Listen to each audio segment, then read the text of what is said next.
In today's episode, we dive into 4 devastating incidents in which Orca trainers paid with their lives. From a rising star whose graceful underwater routines in San Diego turned him into a superstar, to a former Navy diver who ignored safety protocols in Texas. But first, let's start with the first story, where a single poorly timed hand signal turned a choreographed performance into a nightmare.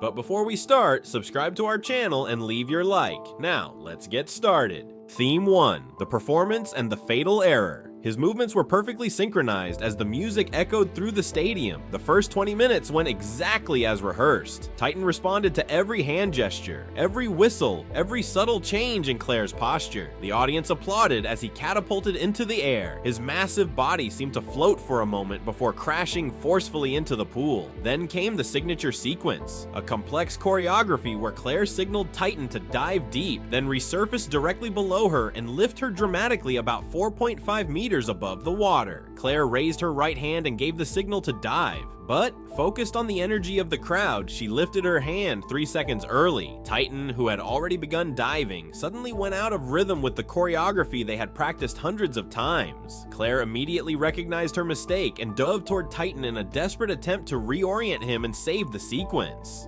She swam directly toward his head with her hands outstretched, using the correction signal they had rehearsed countless times. However, Titan interpreted her rapid approach completely differently. To him, Claire's sudden dive seemed like the start of a play sequence, similar to the games they occasionally performed during private training. His enormous jaws opened slightly, and he lunged with the smooth precision he normally displayed when carrying toys or interacting with trainers during games. His teeth, each the size of a human thumb, clamped around Claire's torso just below her ribs. The pressure was immediate and overwhelming. Claire's wetsuit compressed and then tore. Her ribs cracked with a snap so loud it could be heard even over the stadium music. Titan began to submerge, taking Claire with him to the bottom of the 10.5 meter deep pool. The audience initially thought it was part of the show. Some even applauded, assuming Claire's still posture was intentional, but the other trainers immediately realized that something catastrophic had happened. Emergency protocols should have been triggered within seconds, but confusion over whether this was a planned sequence or an accident delayed the response by nearly 2 minutes. Titan reached the bottom of the pool and released Claire, but she was already unconscious. Her body floated motionless while he circled her, occasionally nudging her with his snout. Without warning, Titan grabbed her again and surged to the surface with her. He erupted from below, holding Claire and violently tossing her across the water's surface before dragging her down into a whirlpool of water and blood, splashing the first 10 spectators. Children screamed, parents grabbed their families, and began moving toward the exits. But Titan was not finished. He dove again, this time with Claire in his mouth, taking her to the deepest part of the pool.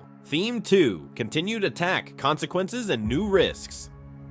Emergency teams activated the drainage systems, threw food lures into the water, and closed the control door, trying to interrupt the violent sequence. However, Titan avoided everything, guided by the same instinct and intelligence that make wild orcas elite hunters. For 8 agonizing minutes, he kept Claire submerged, occasionally surfacing only to dive again with her. Each moment was a battle between the animal's lethal instinct and human efforts to save the trainer. When trainers finally managed to separate the two using emergency protocols, food rewards, and multiple caregivers, Titan had kept Claire submerged repeatedly for 10 consecutive minutes, surfacing just enough for her survival to be temporarily possible, but never enough for her to breathe properly. Paramedics tried to resuscitate her for 45 minutes, but it was too late. She had drowned long before being removed from the water. The official cause of death was recorded as drowning, although the injuries from Titan's initial attack alone were fatal. Even if rescue had been immediate, Ocean World's reaction was immediate, facing lawsuits from Claire's family, who accused the park of ignoring repeated warnings about Titan's unpredictable behavior. Internal documents revealed that Claire had filed 3 separate incident reports in the months prior to her death, describing troubling behavioral changes in Titan during training. The case was settled out of court for an undisclosed amount, making it clear that the park had failed to protect its employees despite warning signs. Titan was removed from public appearances, but remained at Ocean World. The park stated that he was psychologically damaged and too dangerous to continue performing. He spent his final years in a smaller holding pool, isolated from the public until dying of kidney failure in 2019. Unfortunately, this tragedy would not be the last time a trainer paid with their life. Months later, Marcus Hale believed his experience as a Navy diver would protect him when he entered Luna's tank alone, a 14-year-old orca with a history of abandonment anxiety. But military training meant nothing in the face of a large, strong, and unpredictable animal. It was August 5th, 2011, and the humid Texas heat weighed like a suffocating blanket over Marine Sun Park in Galveston. Behind the scenes, away from the public and cameras, the training pools were silent under the afternoon sun. The main pool, used for shows, reflected the cloudless sky. Its surface was occasionally disturbed by Luna's massive figure floating in the center of the tank. Marcus Hale stood at the edge, reviewing notes from the morning session with the Orca. At 34, he was Marine Sun's most experienced trainer, a former Navy diver who, after 2 missions in the Persian Gulf, dedicated himself to marine mammal work. His military experience inspired as much confidence as it did apprehension among colleagues when handling potentially dangerous animals. Marcus believed in direct contact, using hands-on training methods being abandoned in the industry. Luna had been removed from shows after an incident in which she showed possessiveness over a trainer during a routine session and refused to release him until emergency protocols were enacted. Since then, she had been undergoing slow behavioral rehabilitation. The park's new policy required protected contact training, working with animals through barriers or from the edge of the tank without direct water contact. Marcus opposed these changes, insisting that his relationship with Luna required physical proximity to be effective. That late afternoon, the training facility was almost empty. Most staff had gone home. Only Marcus and a small emergency team remained to feed Luna at night. Theme 3: Attachment, Anthropomorphism, and Luna's fatal attack. Luna suffered from severe attachment disorders. She formed intense bonds with certain trainers and reacted aggressively when these relationships were disrupted. Luna's last training record described an unexpected refusal to release a trainer, a reaction Marcus minimized as a mere whim. He believed he knew the Orca better than anyone. After 3 years of daily interaction, understanding her moods, preferences, and triggers. However, Marcus also had a tendency to anthropomorphize Luna's behavior, treating her more like an intelligent, docile pet than a wild predator capable of killing without malice. This misperception would prove fatal that afternoon. Despite explicit instructions to follow protected contact protocols, Marcus decided to enter Luna's pool for what he called a relationship building session. He wore a full wetsuit but no additional safety equipment. The pool's emergency systems were operational, but no second trainer was present to trigger them quickly if something went wrong. Marcus had sent the safety observer, responsible for supervising all water contact, away, claiming the session would be short and routine. Luna approached immediately. Her massive head broke the surface just a few meters from Marcus. For the first few minutes, everything seemed normal. He stroked the Orca's face, performed basic conditioning exercises, and rewarded her with fish, positively reinforcing her behavior. Luna seemed calm, even affectionate, allowing Marcus to lean on her back, dorsal fin, and flippers. For a moment, it seemed that the trust built over 3 years of training was being rewarded. However, orcas are unpredictable predators, and Luna's apparent calm hid deep mental instability related to trauma from previous separations, forced breeding programs, and prolonged confinement. After about 10 minutes of interaction, her behavior began to shift subtly but noticeably. Marine behavior researchers who later analyzed surveillance footage identified changes in her body language, more deliberate movements, more focused attention, and a different posture. Marcus was floating near the center of the pool, back to Luna, reaching for a training buoy. At that moment, the situation escalated into an attack. With the silent, deadly efficiency characteristic of orcas as apex predators, Luna approached from behind and clamped her powerful jaws around his torso. The force was overwhelming. Each tooth was roughly the size of a human thumb, and the immediate pressure was crushing. Marcus was violently pulled underwater, his struggling body agitating the water, creating waves that surged across the pool's surface. There was no time for protocols or interventions. The absence of a second trainer and Marcus's misplaced confidence in his familiarity with Luna meant every second was critical. Luna maintained her attack with lethal precision, as if every movement were rehearsed to neutralize any resistance. Marcus's human reflexes were useless against the concentrated strength of a 4-ton-plus animal. The pool, silent just minutes before, now became a scene of chaos and violence, with water and blood splashing in a deadly dance. Marcus's tragedy exemplifies the danger of underestimating wild animals even in captivity, especially those with a history of trauma and unpredictable behavior. Despite his experience and military skill, his decision to ignore protocols, combined with the complex emotional bond he believed he had with Luna, resulted in his instant death. The final scene of Luna maintaining absolute control over Marcus's body in the water while the emergency team reacted too late reinforces the brutal lesson. Intelligent, traumatized predators can never be treated like domestic pets, no matter how familiar they seem. Theme 4: Luna's deadly game and its consequences.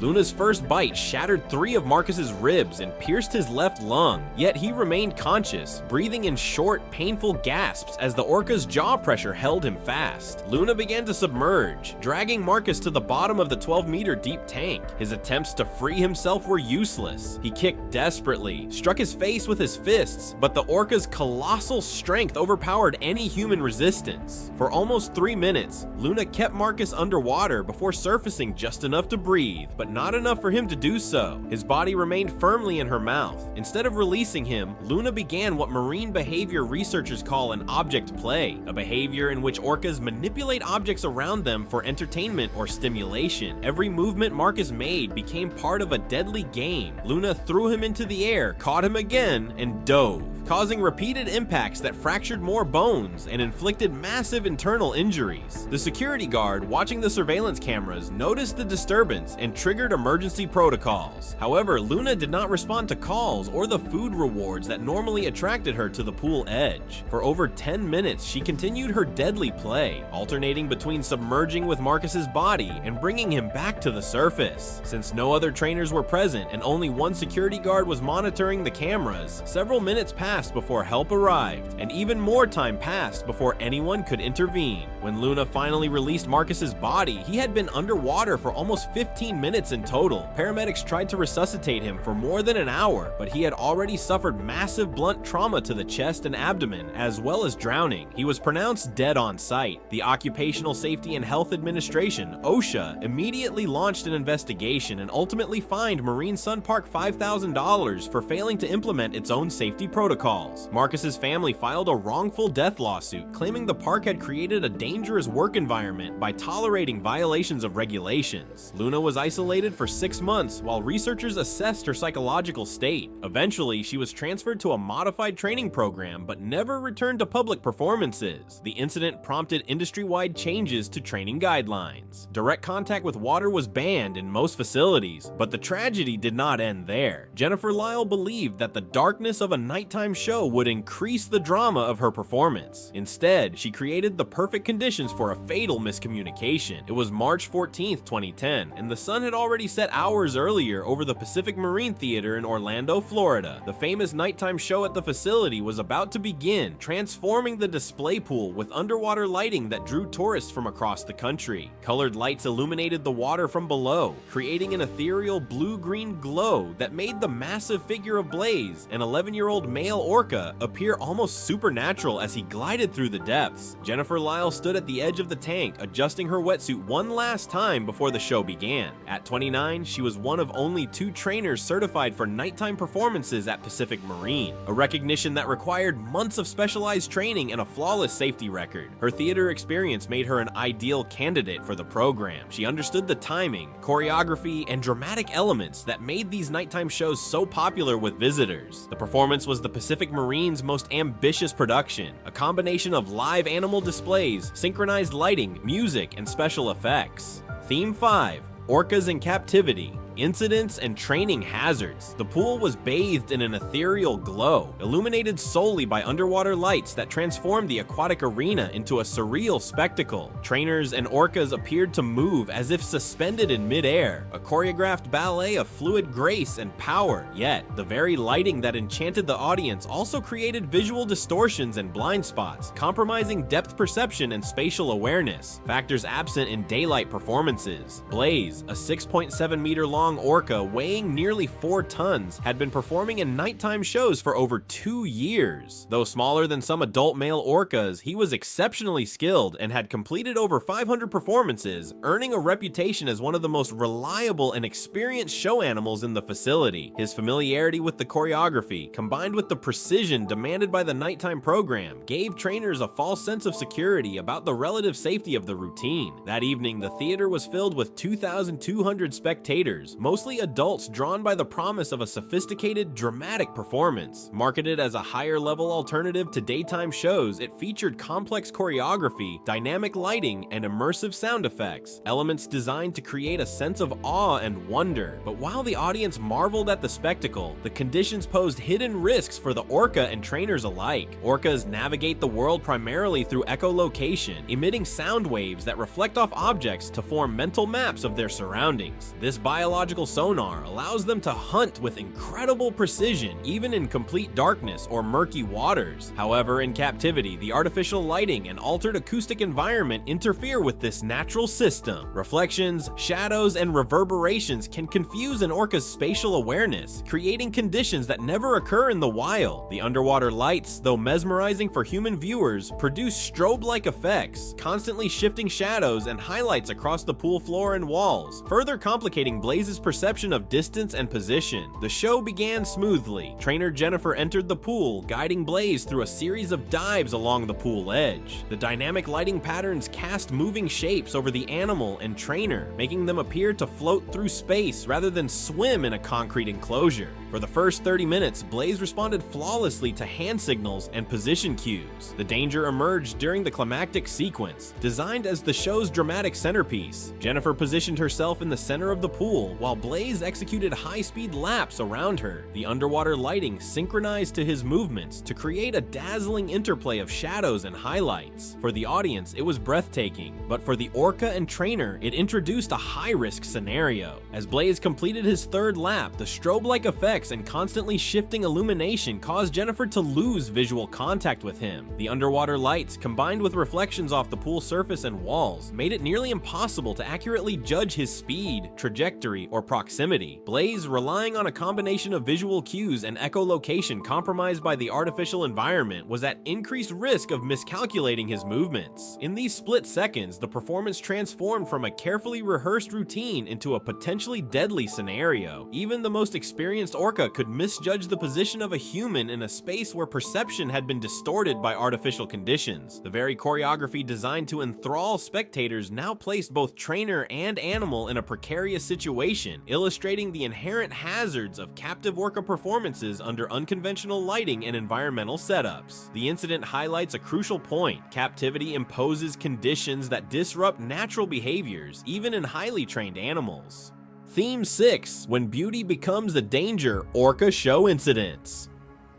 She moved slightly from her expected position, about 1 meter. The deviation was small by human standards, but it placed Jennifer directly in Blaze's path as he began his fourth lap. She raised her left hand, giving a positional signal, an indication for Blaze to slightly adjust his trajectory. However, with the underwater lighting and Jennifer's altered position, Blaze interpreted the gesture as a signal for the back ride trick, a routine in which he emerges directly under a trainer and lifts them onto his back. Blaze changed course and accelerated, shooting up from the pool's depths at high speed. But instead of smoothly surfacing under Jennifer as in the back ride trick, he struck her from the side with devastating force. His massive head rose with such power that the impact alone was fatal. He hit Jennifer in the center of her body, throwing her against the concrete wall of the pool. The impact was catastrophic. Her body collided with a sickening thud audible over the show's music. Her spine was compressed, ribs broken, and internal organs crushed by the immense force. She bounced off the wall and floated motionless in the pool, face down in the illuminated water. Blaze, confused by the collision, circled the floating body several times before approaching cautiously. He gently nudged her with his face, a behavior that might seem affectionate in other circumstances but only kept Jennifer underwater longer. The underwater lights continued their programmed pattern, casting ghostly designs over the scene. Emergency lighting finally flooded the pool area as staff activated safety equipment. Nearly 4 minutes passed before Jennifer could be be rescued. Blaze had moved to the center of the pool, blocking access and forcing rescuers to wait for an opening. By the time paramedics reached her, she had been submerged for over 6 minutes. Her injuries were devastating. Resuscitation began immediately, but it was clear she had not survived the initial impact. She was pronounced dead on site. The autopsy revealed that Jennifer died from massive internal injuries caused by the first collision with Blaze. Her injuries included a severed spinal cord, ruptured liver and blood vessels, and multiple broken ribs that pierced both lungs. The Pacific Marine Theater immediately suspended all nighttime functions until a full safety review was conducted. The investigation revealed that lighting conditions caused visual distortions for both the trainer and the animal, circumstances not adequately considered in previous safety protocols. New guidelines were introduced, requiring improved lighting systems and adjusted positioning procedures for all nighttime shows. Blaze continued in the program but only performed during daytime. The facility invested over $2 million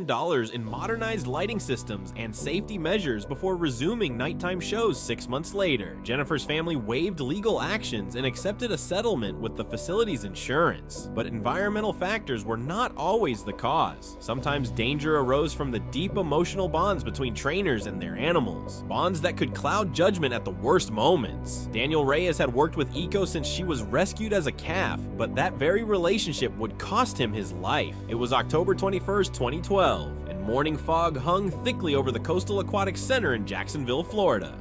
Theme 7. Eco and the Fatal Bond, the danger of emotional connections with orcas in captivity. The facility was quiet, with only the necessary staff present for preparations that began hours before the first visitors arrived. In the main tank, Eco, a 16-year-old female orca, floated peacefully near the water's surface. Her massive body barely breaking the crystal clear surface, she waited for her daily training session. Daniel Reyes arrived at the center shortly after sunrise, carrying his usual coffee and the detailed training notes he prepared for each session. At 42, he was the facility's most experienced trainer, with over a decade of experience working with marine mammals. But his relationship with Eco was different from that with all the other animals. He had been part of her rescue team and had cared for her daily for almost 16 years. Eco had been found stranded on a Florida beach in 1996, severely malnourished and separated from her pod. Daniel, then a young assistant trainer, was assigned to her care team and spent countless hours helping her recover. As she grew, the relationship deepened in a way that other staff considered both remarkable and unsettling. Daniel treated Eco less like a performance animal and more like a cherished pet. He often spent his free time at the center simply to be near her. The morning training session was part of the routine preparation for the afternoon show. Eco was supposed to perform her famous choreography, a complex sequence of jumps, dives, and synchronized swimming that had made her the center's main attraction. However, Daniel decided to reintegrate an element that had been removed from the program over a year earlier for safety reasons. The exercise involved Eco performing a series of rapid jumps through the water's surface, while Daniel stood on a platform just 1 meter above the water. Timing required perfect coordination. Eco was to emerge from the water precisely when Daniel gave the verbal signal, creating a dramatic moment in which trainer and animal seemingly danced together in midair. However, the exercise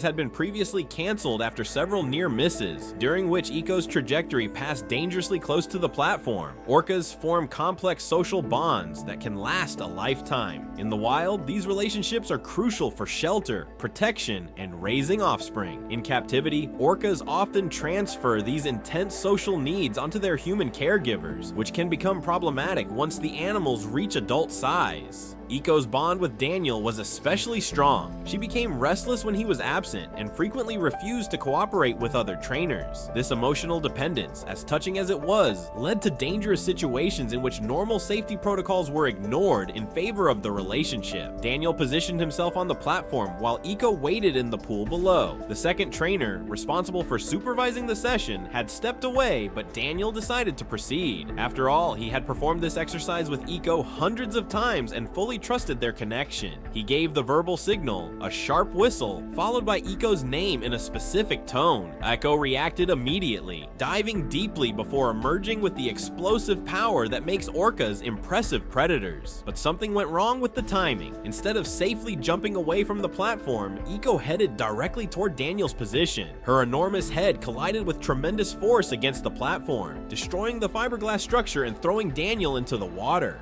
Theme 8. Eco's Deadly Game, The collision was catastrophic. Daniel's left leg shattered in 3 places and his shoulder dislocated upon impact, yet he remained conscious as he fell into the water. The pain was excruciating, but it was nothing compared to the situation that was about to unfold. Iko, the Orca, had been startled by the sudden chaos, the destruction of the platform, and Daniel's fall, and immediately entered a behavioral state that researchers and trainers had labeled as play. While seemingly innocuous in controlled scenarios, this behavior became lethal in an instant. Iko's play involved grabbing and tossing objects or individuals through the water, a behavior commonly observed when she interacted with toys, other objects, or sometimes humans during training sessions. In her mind, this was routine engagement, an expression of curiosity and strength, but she did not comprehend the fragility of Daniel's injuries. Each toss sent him careening through the water, exacerbating broken ribs, tearing muscles, and causing massive internal trauma. The more she interacted, the more severe the injuries became. The second trainer arrived just as Eiko carried Daniel to the deepest part of the tank. Emergency protocols were activated immediately. Shouting and gestures intended to draw Iko to the edge failed. She remained fully engaged in her play, oblivious to the danger she had created. For nearly 8 minutes, the Orca continued her deadly game, diving deep and surfacing repeatedly with Daniel's body. In total, he remained underwater for 12 excruciating minutes, and the extent of his injuries became horrifyingly clear. A severed spinal cord, massive internal bleeding, and severe drowning trauma. Paramedics worked tirelessly for over 30 minutes in an attempt to save him, but Daniel was pronounced dead at the scene. The investigation that followed revealed that he had violated multiple safety protocols, including performing the suspended exercise without proper supervision. Despite this, the Coastal Aquatic Center was not held legally responsible. Investigators concluded that the tragedy resulted from Daniel's own decisions rather than negligence on the part of the institution. His family, understanding the circumstances, chose to waive legal action, emphasizing that the death was a personal misjudgment rather than a failure of the center. Iko herself was deeply affected by the incident. Specialists temporarily removed her from performance routines to assess her psychological state. She exhibited clear signs of trauma, refusing food, isolating herself, and avoiding human interaction for several days. Only gradually did she return to the program, now under stricter safety protocols. From that point forward, at least 2 trainers were required for any interaction with her, whether routine care, feeding, or training exercises. The center also eliminated all exercises that put trainers within reach of the animals, a permanent change designed to prevent similar tragedies. Additionally, the incident prompted broader reforms in trainer oversight and psychological assessment. Trainers were now required to undergo evaluations, particularly when signs of emotional attachment to the animals could compromise safety. The tragic case of Daniel and Iko highlighted a crucial lesson. Even the most intelligent and seemingly cooperative animals remain wild predators, and no understanding of their behavior can negate the potential danger posed by their immense strength. Ultimately, Iko's deadly game became a somber reminder of the delicate balance between human fascination and animal power. These orcas inspire awe with their intelligence, social complexity, and playfulness, but underneath lies raw predatory strength that can turn a moment of curiosity into a life-threatening situation. Even in controlled environments, these magnificent creatures demand respect, caution, and unwavering adherence to safety protocols. The tragedy served as both a cautionary tale and a catalyst for improved training and safety standards, ensuring that future interactions with orcas recognize their dual nature as both intelligent companions and formidable apex predators. Thank you very much for watching the video. If you enjoyed our content, subscribe to our channel and leave a like. Also, check out other interesting content appearing on your screen right now, and I'll see you in the next video. See you next time.